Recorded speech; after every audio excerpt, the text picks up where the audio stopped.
Lightning split the sky above Boston like a blade through silk. Rain hammered the floor-to-ceiling windows of Calabrese's, the private restaurant that occupied the entire top floor of a converted warehouse in the North End, and through that rain-blurred glass, Nicholas Calabrese sat motionless in his wheelchair at a candlelit booth in the back, his knuckles white against the armrests. He was 42 years old, 6'2", with shoulders broad enough to carry empires, but from the waist down, nothing. The accident that took his legs had taken nothing from his power. If anything, it had sharpened it. Men who tried to intimidate a man in a wheelchair quickly learned that mercy was not a survival trait in his world. His suit was black, tailored, expensive beyond measure, and beneath it his white shirt was open at the throat, revealing the gold chain he had worn since he was 16. His hair was dark, silvered at the temples, swept back from a face that bore a scar running from his left eye to his cheekbone, a permanent reminder of the night his own brother had tried to kill him. For 6 weeks, he had watched her. Nora Sinclair. His maid. The invisible woman in the grey uniform who had worked in his mansion for 3 years, her head always down, her movements efficient and silent, asking nothing, taking nothing, existing in the spaces between moments like a ghost who had long ago forgotten how to be seen. But 3 weeks ago, everything had changed. She had started leaving. Always after midnight. Always carrying bags that appeared from nowhere. Always checking over her shoulder as if she knew someone was watching. And he was always watching. In his world, the same world where his brother Stefano had sold family schedules to the Russo family 5 years ago in exchange for $40,000 and a boat to nowhere, betrayal had only one price. Not negotiable. Not forgivable. Only final. "She is in the kitchen," Franco said. He was standing by the bar, a lean man in his 50s with cold eyes and a scar on his neck that went all the way around. Working the late service. Prepping for tomorrow. Nicholas did not respond. He watched the storm. "Enzo is positioned at the service entrance," Franco continued. "And Marco is upstairs. If she tries to leave through the loading dock." "She won't try," Nicholas said. His voice was deep and solid like an oath, the kind of voice that made men rearrange their understanding of what was possible. "She will come when called. They always do." The thunder answered him. The whole building seemed to shudder. Franco nodded and withdrew into the shadows. This was the way of things. Questions were luxury items. Loyalty was the only currency that mattered, and loyalty meant understanding what needed to be done without being told it needed doing. Nicholas picked up the glass in front of him. Scotch, 30 years old, worth more than most people made in 6 months. He did not drink it. He held it and watched the storm and thought about his daughter. Emma. 6 years old. Stolen 5 years ago by a human trafficker named Douglas Hale, the kind of man who kept other people's children like inventory in a warehouse. The kind of man who had never been found because finding him would have required resources that no father could access alone, and Nicholas had learned long ago that being a mafia boss meant having access to exactly nothing that mattered. The child was gone. That was the only fact that had ever truly mattered. But somewhere in this city, that child was breathing. That was what he told himself on the nights when he could not sleep. Somewhere she was alive. The rain intensified. It sounded like bullets hitting the windows now, a relentless percussion that seemed to match the rhythm of his own breathing. He had conquered every other man who had ever stood against him. The Russo family had learned to cross streets when they saw his cars coming. The politicians in City Hall understood that his money was the kind of money that bought silence and loyalty in equal measure. The police commissioner sent his Christmas cards to a P.O. box and asked no questions. But his own daughter, his own blood, was somewhere out there with a name that was not hers, and he had not found her. And now his maid, the woman who prepared his meals and cleaned his rooms and who he had never spoken more than 5 words to in 3 years, was feeding information to someone. That much was certain. The kitchen doors opened. Nora Sinclair emerged, and Enzo was there, his hand on her elbow, guiding her forward with a grip that was not quite gentle. She was 28 years old but looked older. Her hair was dark, pulled back in a bun so tight it seemed like punishment. Her eyes were grey, the color of a winter sky, and right now they were wide with confusion and fear. Her uniform was white, pristine, not a wrinkle or a stain despite the 12-hour shift she had just completed. Her hands were pale, the nails cut short, and they trembled as she walked. She did not look like a traitor. But then, his brother had not looked like a traitor either. "Mr. Calabrese," she said. Her voice trembled like a candle in the wind, and she kept her eyes down, still maintaining that invisible woman posture even in the face of what was clearly a summons. "I do not understand why I have been." "Sit," he said. She sat. Enzo positioned himself behind her, and Franco remained by the doors. The candlelight caught in her hair, and for a moment Nicholas noticed that her dark roots were showing, that her dye job was beginning to fade, that she looked like she had not eaten properly in months. He filed this away. Details were always important. "You leave the mansion every night," he said. "Not a question. A statement of fact. You have been doing this for 6 weeks. You leave through the service entrance, always after midnight, always carrying bags. You return before dawn. You think no one sees you. You think you are invisible." She swallowed hard. Her hands were clasped so tightly together that her knuckles had gone white. "Mr. Calabrese, I can explain." "Who are you meeting?" "I am not meeting anyone." "I am not." "Who are you feeding information to?" The question hung in the air between them like poison. Outside, the storm raged on, and the rain sounds became everything, became the only witness to this moment, became the voice of the weather itself speaking a judgment that neither of them could escape. "I am not feeding information to anyone," she whispered. Nicholas studied her face. He had learned to read men the way other people read books, to find the lies in the small muscles around the eyes, the slight tightening at the corners of the mouth, the hesitation before truth. And what he saw in her face right now was not deception. What he saw was absolute terror, yes, but terror of the wrong kind. Not the terror of a person caught in a crime. The terror of a person who was about to be accused of something she had not done. But he had been wrong before. He had been wrong about his brother. He had been wrong about a lot of things. "Where do you go?" he asked. She did not answer. "Where do you go?" "To the shelter," she said. The words came out like breaking glass, sharp and irreversible. "Downtown. The St. Augustine Women and Children's Shelter on Merrimack Street. I have been volunteering there for 3 years. I help with the children. I cook meals. I clean. I do not receive payment. I do this because..." She stopped. She had lifted her eyes to his now, and they were wet with tears that had not yet fallen. "Because no one else will." The candlelight flickered. The storm continued its assault on the windows. "What children?" Nicholas asked. "Children with nowhere to go," she said. "Babies. Toddlers. Children whose mothers are running from something. Children who are so small and so scared and so alone that they forget how to smile. I help them remember." Nicholas said nothing. He did not move. The scar on his face seemed to deepen in the shadows. And then, from the depths of the mansion, from somewhere in the kitchen she had just left, came the sound of a small voice crying. Nora's entire body went rigid. "No," she whispered. "No, no, no." The crying became louder. It became more real. It became the sound of a child in absolute distress, a sound that cut through the rain and the thunder and everything else in the world like a knife plunging into his heart. Nora stood up so fast her chair fell backward. Enzo moved to grab her, but Nicholas held up his hand. "Leave her," he said. She ran toward the kitchen. The door swung open.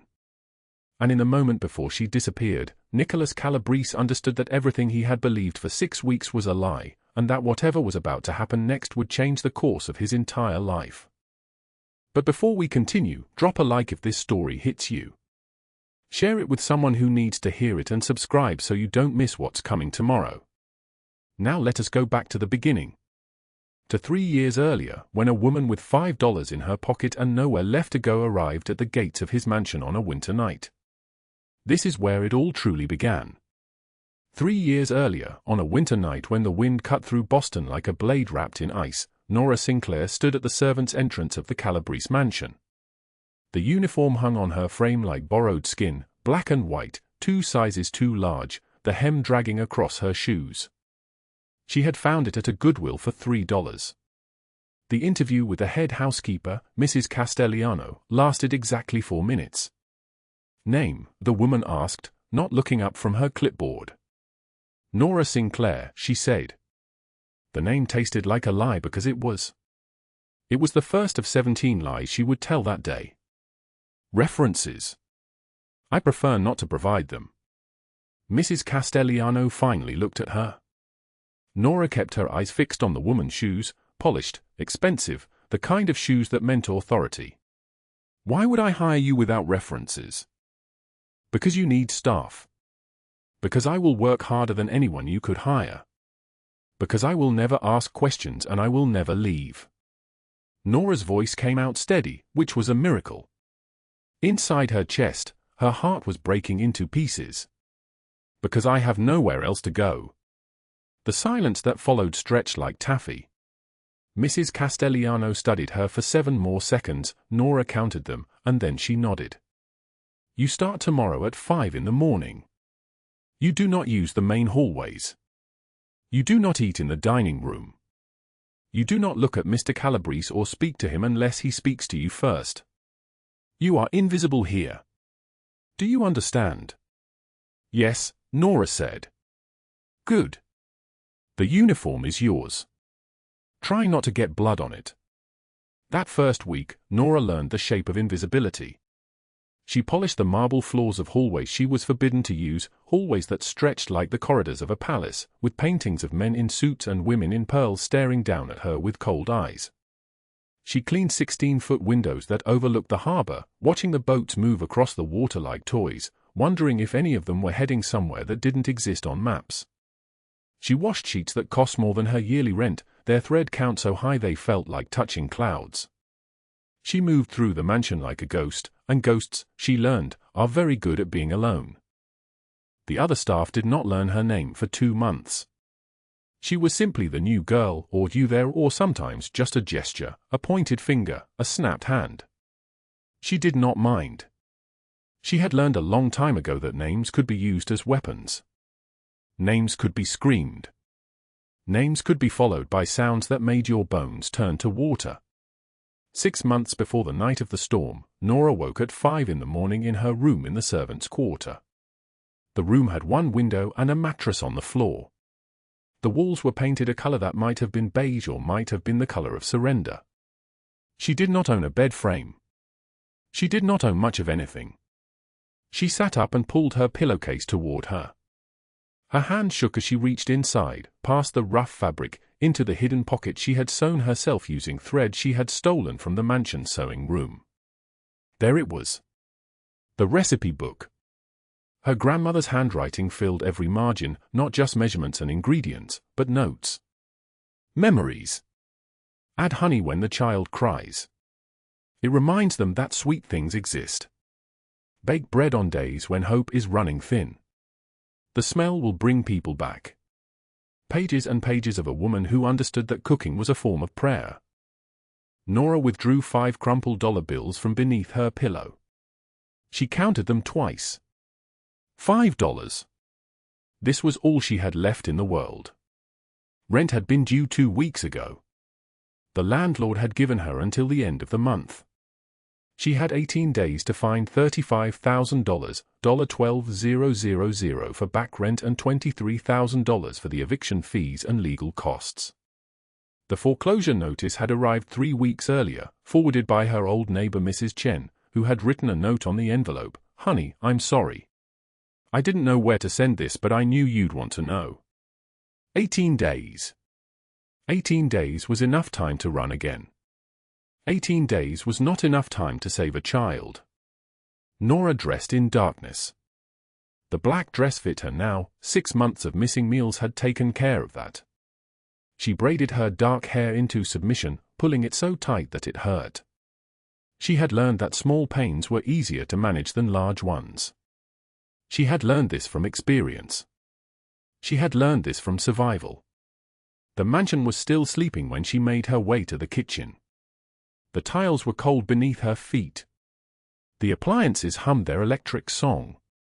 She moved between them like a dancer who had practiced this routine 10,000 times: coffee for the household staff, tea for Mrs. Castellano, fresh juice squeezed from oranges that cost more than Nora made in a day. By the time the sun began to consider rising, 3 trays were ready. It was on her 4th trip down the main hallway, the forbidden hallway, but no one was awake to forbid her, that she heard the wheels. The sound was soft, nearly silent. The wheelchair moved across the Persian rug like a ghost moving through a wall, that smooth and that inevitable. Nora froze. Every muscle in her body became stone. She was standing in front of the library, her hand still gripping the door frame. Nicholas Calabrese did not see her. She was invisible, after all.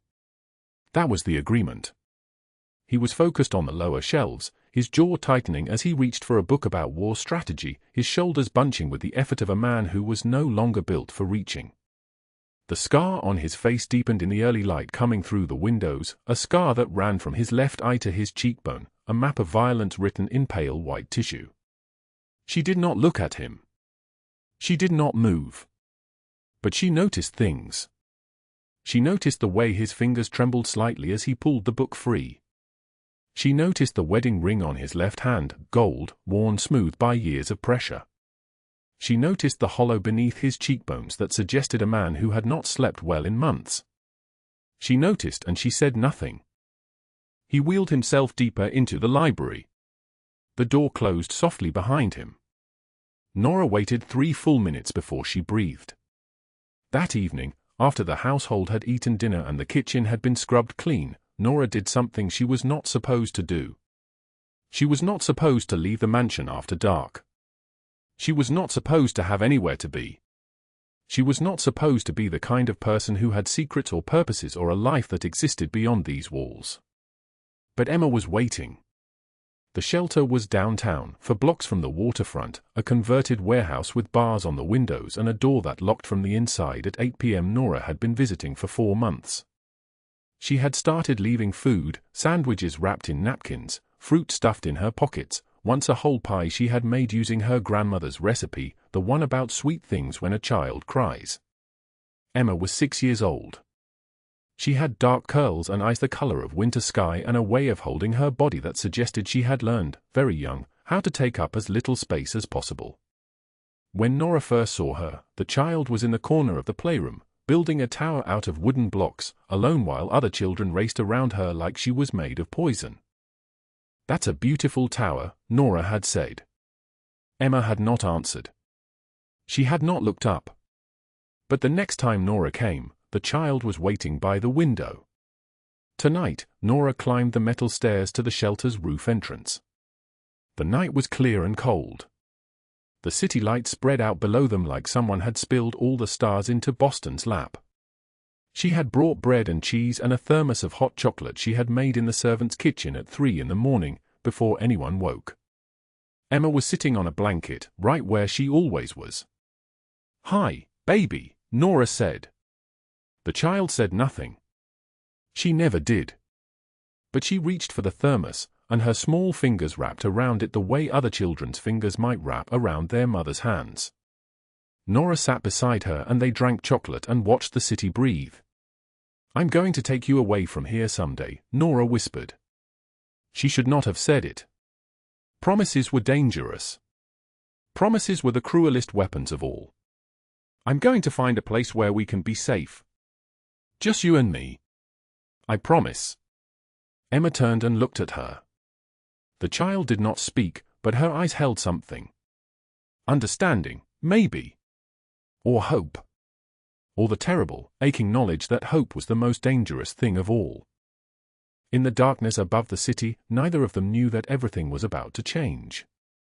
Neither of them knew that the person Nora was running from had been looking for her for 3 years.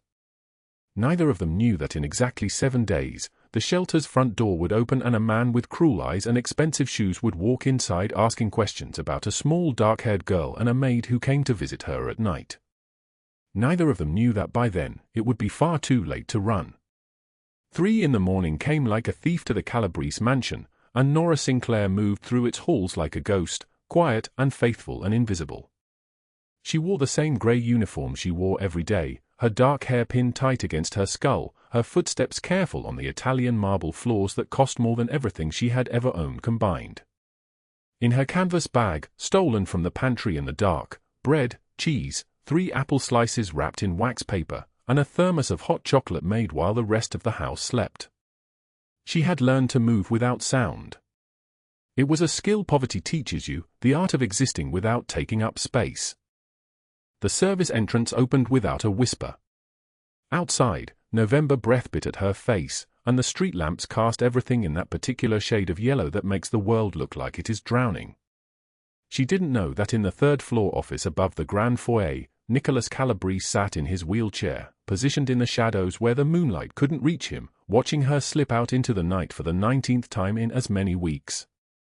His hands, broad and scarred and capable of devastating things, gripped the wheelchair's armrests. Beside him stood Enzo, his most trusted lieutenant, a man whose loyalty ran deeper than blood, whose silence could outlast empires. "You want me to follow her, boss?" Enzo asked, his voice flat, professional, the voice of a man who had asked 1,000 questions and received exactly the answers he expected. Nicholas nodded once. The gesture was small but absolute. "Find out where she goes. Find out who she meets." And Enzo, he paused, his dark eyes never leaving the place where Nora had vanished into the darkness. "Find out what she is running from." The downtown women's shelter occupied a building that looked like the city had forgotten it existed. Peeling paint hung from its brick walls like dead skin. Bars covered the windows not because anyone was imprisoned there, but because the women inside were terrified of what was outside. Nora climbed the narrow stairs to the 3rd floor, past the sounds of crying children and the low voices of women recounting horrors that the law had decided were not quite bad enough to matter. She had been coming here for 4 months. For months of stealing food. For months of building a life inside a life that was not hers. Emma was waiting on a small bed in a room that smelled like antiseptic and broken dreams. 6 years old, with dark curls that fell to her shoulders and eyes that held the weight of memories she was too young to carry. She did not speak, she had not spoken a single word since the shelter found her wandering on Hanover Street 3 weeks before Nora first arrived. But when Nora sat beside her and opened the thermos, the child's small fingers reached for it like it was a prayer answered. Mrs. Chen, the shelter director, stood in the doorway, her arms crossed, her expression complicated. "She still won't tell us her name. Won't say where she came from. The police have nothing. No missing persons report matches her. It's like she appeared from nowhere." She watched as Nora brushed the dark curls from Emma's forehead with a gentleness that had no place in either of their lives. "But she trusts you. Whatever happened to her, she feels safe with you." Nora hummed softly, a song her grandmother had taught her when she was small, before the world learned to be cruel. Emma's hand gripped Nora's wrist, holding on even through sleep, holding on like she was afraid that if she let go, Nora would dissolve into the darkness like everything else had. "I'm going to take you away from here someday," Nora whispered, knowing she should not make promises. Promises were weapons. Promises were the cruelest lie of all. "I'm going to find a place where we can be safe. Just you and me." Emma's eyes opened. She did not speak, but in the dim light of the shelter, Nora saw something shift in the child's expression. Understanding. Hope. Or perhaps the terrible, aching knowledge that hope was the most dangerous thing of all. Neither of them knew that everything was about to shatter. The next morning, chaos erupted at the Calabrese mansion like a detonation. Franco found Nicholas in his office and the words came fast and clipped, the way they did when something had gone wrong. "Boss, there's a situation. A kid. She was found wandering on Hanover Street about an hour ago, won't stop screaming. Says she knows you. Says she's looking for someone named Nora." Nicholas went rigid. The color drained from his face in a way that made Franco take a step back, because in 15 years, he had never seen his boss look afraid. Fear was something Nicholas Calabrese did not experience. Fear was a luxury reserved for men who had something to lose. "Bring her here," Nicholas said. His voice sounded like something breaking. Emma arrived at the mansion soaked in rain and terror, her small frame shaking, her dark curls plastered to her face. She was brought to the library, that cathedral of leather and mahogany and books that had never been read, and Franco stood awkwardly beside her, unsure what to do with a child, unsure what to do with a situation that fell outside the narrow parameters of his understanding. When Nora was summoned from the third-floor hallway where she had been dusting picture frames with mechanical precision, she did not hurry. She could not afford to run. Running drew attention. Running made people notice you existed. But the moment she entered the library, Emma broke free from Franco and ran to her, the child's arms wrapping around Nora's legs with the desperation of someone who believed that if she held tight enough, nothing would ever take her away again. Don't leave me again," Emma sobbed, her voice small and broken and absolutely shattering. Nora dropped to her knees and held the child against her chest, pressing her face into those dark curls, and in that moment, everything changed. Nicholas Calabrese looked at his daughter for the first time in 4 years, the birthmark on her wrist in the shape of a crescent moon, the specific geometry of her eyes that were his eyes, the dark hair that was his hair. He had spent for years looking for her. He had spent for years moving heaven and earth.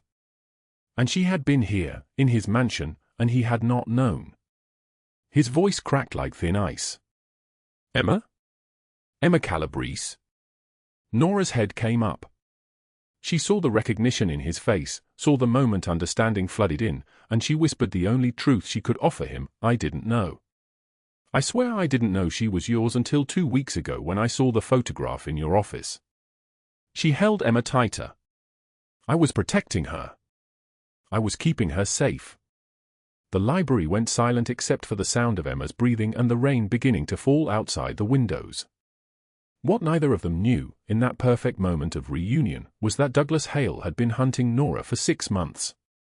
That he was standing at a cafe 6 blocks away, looking at photographs on his phone, photographs that had been taken by someone watching the mansion's gates. That he had finally found her.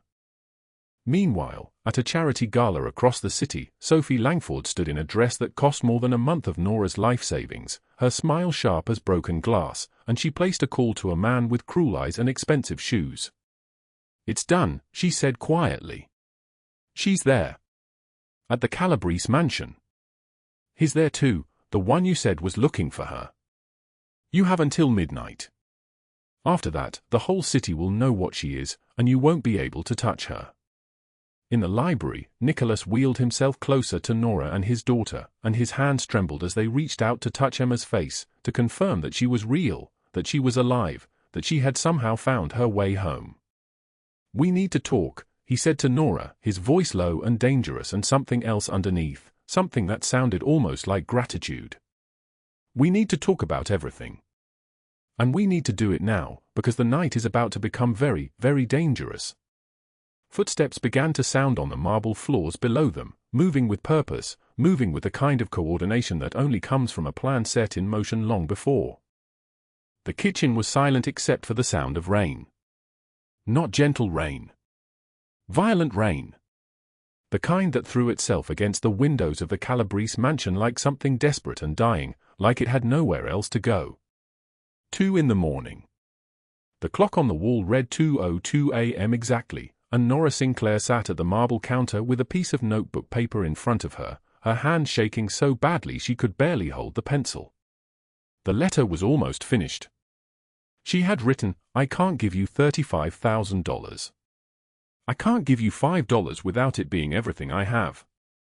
But I can give you this: I will leave tonight, and when Hale comes looking for me, he will follow me away from this house. Away from Emma. Away from you." The words blurred as her eyes filled with tears. Upstairs, somewhere in this mansion that smelled like money and old wood and things she could never afford, Emma was sleeping. A 6-year-old girl who had called her Nora for 3 months and who, last week, had whispered, "Everyone else leaves. I do not want you to leave." Nora's hands trembled as she folded the letter. The kitchen windows fogged with condensation. Through the fog, she could see the driveway below, empty except for the rain hammering the asphalt. She thought about running. She had run before.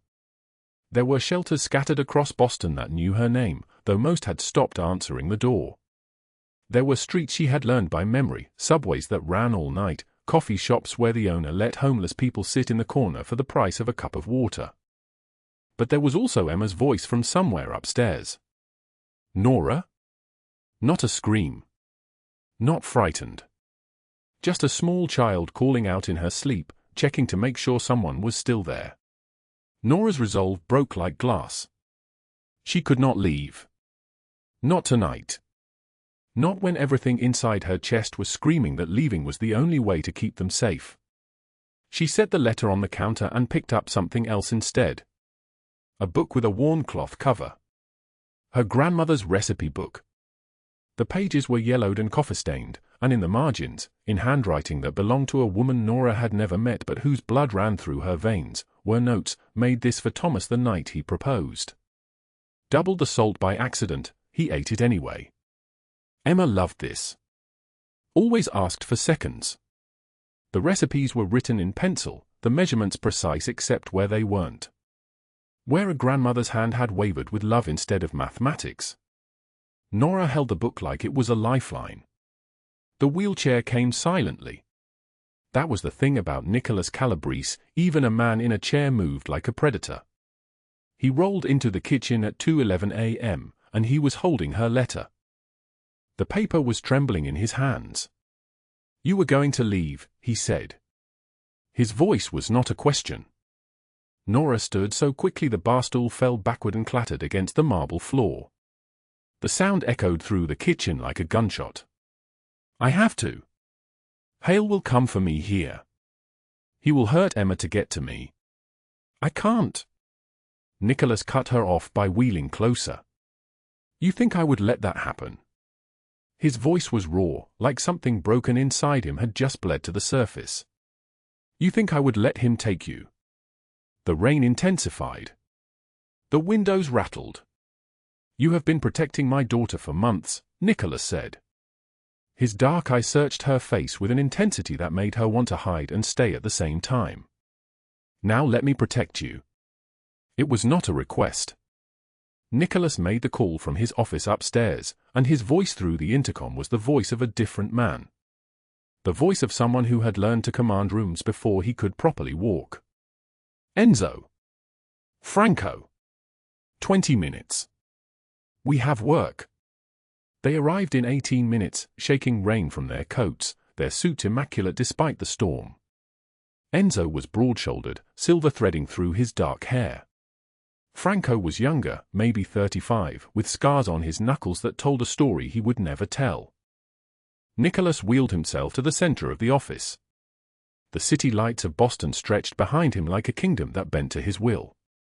"Douglas Hale," Nicholas said, his voice steady and flat. "Sophie Langford. I want them both at my restaurant. Tonight. Tell them I am ready to negotiate Nora's debt. Tell them it ends tonight." Enzo and Franco exchanged a look that meant something had shifted. In 15 years of working for Nicholas Calabrese, they had learned to read the smallest changes in tone, the finest adjustments in breathing. This was different.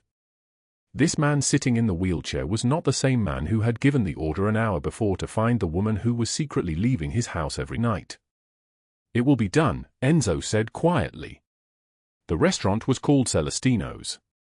It occupied the ground floor of a building in Boston's North End that had been in the Calabrese family for 43 years.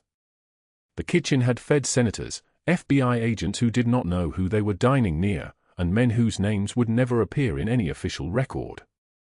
The back booth was private. Soundproof. 12 feet from the kitchen, but it could have been 12 miles. When the door closed, the rest of the world simply ceased to exist. At 11:41 p.m., Douglas Hale and Sophie Langford arrived. The storm had not lessened. If anything, it had become something alive and violent. The thunder rolled across the city like the growl of something ancient waking up after centuries of sleep. Hale was tall, 6'2", with a kind of expensive cologne that could not hide the smell of cruelty underneath. His suit was tailored, his watch was gold, and his smile was the smile of a man who had never been told no in his life. Sophie Langford wore a dress that cost more than a year of Nora's old rent. Her hair was blonde and perfect. Her nails were manicured. She was beautiful in the way that cruelty can be beautiful when it wears the right clothes and speaks in the right accent. "Mr. Calabrese," Hale said, sliding into the booth across from Nicholas. "I am pleased you are being reasonable. $35,000, and we will take the girl off your hands. Clean transaction." He placed his phone on the table. "I have photos. She is quite lovely. Blonde hair. Very popular with the right clients." Sophie sipped her wine. Her smile was vicious. "You are a practical man, Mr. Calabrese. This is a practical solution." Nicholas let the silence stretch. The rain hammered the windows. The candles flickered. Then he nodded once. 12 men in black moved like ghosts from the shadows. They appeared from the kitchen. They appeared from behind the heavy curtains that separated the private booth from the rest of the restaurant. They appeared as if they had simply materialized from the storm itself, and suddenly the booth was not a place where business was negotiated but a place where judgment was rendered. Hale tried to stand. Franco's hand slammed him back into the booth so hard the breath left his lungs. Sophie reached for her phone, but Enzo's hand was there first, and the phone clattered to the floor and shattered. "You made a mistake," Nicholas said quietly, "coming to my city. Coming to my house. Threatening what is mine." Hale's voice climbed into a register that was almost a scream. "You cannot. I have connections, I have." Nicholas's smile was death. "You had connections," he said. Past tense. The back door opened. 3 men in colors that marked them as Russo family walked into the booth. The Russos controlled the eastern side of the city. They controlled ports and warehouses and things that happened in the dark. They controlled 8 missing persons who had last been seen in Douglas Hale's company, who had disappeared into a network that bought and sold human beings like they were inventory. Hale went white. All the color drained from his face like someone pulling a plug from a bathtub. "No," he whispered. "No, please, Calabrese, we can negotiate." "I do not negotiate with traffickers," Nicholas said, his voice absolutely final. "The Russos, however, have been looking for you for 8 months. For the 8 young women you took from their territory. They have been patient. But patience ends tonight." Hale screamed. It was not a word. It was a sound that came from a place deep inside him where animal instinct overrode everything else. He thrashed, he fought, he tried to claw his way backward through the booth, but Russo men had handled worse. They had seen worse. They dragged him toward the back door, and his voice disappeared into the storm. By the time the door closed, the only sound was the rain and the wind and the absolute absence of Douglas Hale. Sophie Langford tried to run. Enzo blocked her path without even shifting his weight. She looked around the booth at the men in black, at Nicholas's face, and something in her collapsed. Not her body. Something inside her soul simply gave up. "You think your society connections protect you?" Nicholas asked. His voice was contempt distilled into words. "You think the Langford name matters down here? I made 3 calls tonight, Sophie. 3. By dawn, the FBI will have warrants. They will raid your home on Beacon Hill. They will find the financial records linking you to Hale's network. They will find the photographs. They will find everything." Sophie's hands were shaking. "You are bluffing." "I am a Langford." "I am." "You were a Langford," Nicholas said. His voice was ice, and ice does not negotiate. "Now you are nothing." She was escorted out by federal agents who had been waiting in an unmarked car outside the restaurant for 40 minutes. The car pulled away from the curb into the storm, and Sophie Langford disappeared from Boston society without explanation or trace. Federal prison. 40 years. No parole. No deal. No mercy. When it was finished, when the booth was empty except for Nicholas and his men, Enzo looked at his boss and saw something he had not seen in more than 2 decades of service. The man in the wheelchair was crying. Not openly. Not in any way that made a sound. But tears were running down his face, and his hands were trembling, and his voice, when he spoke, was barely a whisper. "Tell me she is safe now," he said. "She is safe," Franco answered, and he meant it absolutely. "Mr. Calabrese, she is safe now." The storm raged all through the night, but inside the mansion on the hill, inside the rooms lit by lamplight and love, Nora sat in the kitchen with Emma's small body curled against her chest, sleeping. Nicholas wheeled himself to the kitchen doorway at 5:24 a.m., and in his hands was his daughter's grandmother's recipe book, the pages worn and precious. He opened it to a random page and read the handwriting in the margin, "Made this for the ones we love, because food is love served on a plate, and we are only here to feed each other." He looked at Nora's face, exhausted and peaceful, and he understood finally what had broken through his code. Not mercy. Not weakness. Something stronger than both. Family. Real family. The kind you choose. By dawn, the rain had stopped, and the sky was clearing. 2 weeks later, the Calabrese mansion stood transformed.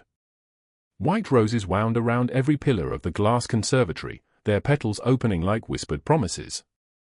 Candles flickered in tall crystal holders, casting amber light across 200 chairs arranged in perfect rows.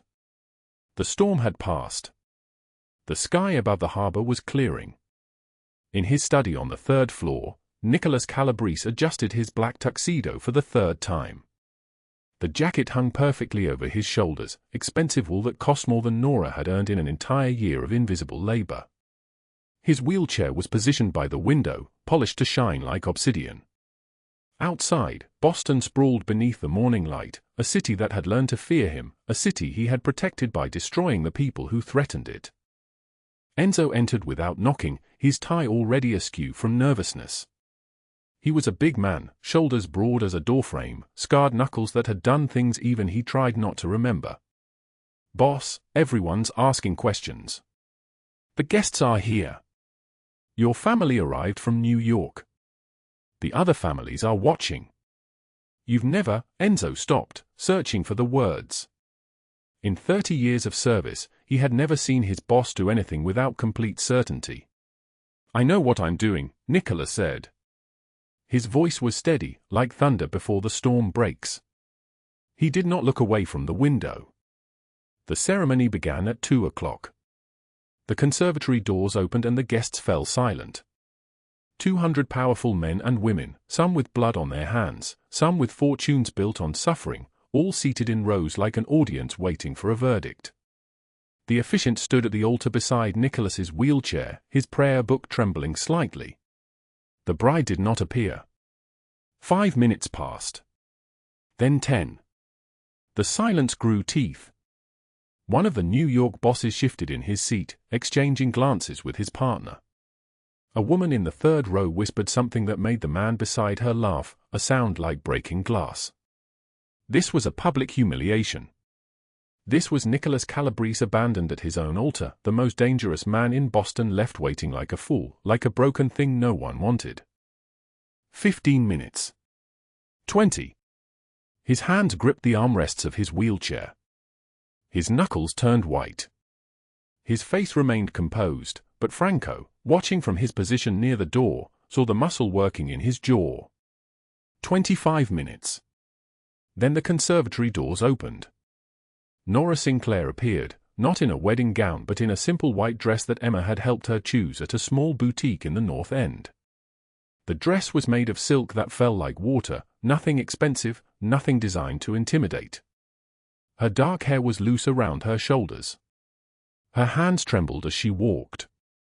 She walked slowly down the aisle, her eyes locked on Nicholas. Every step was uncertain.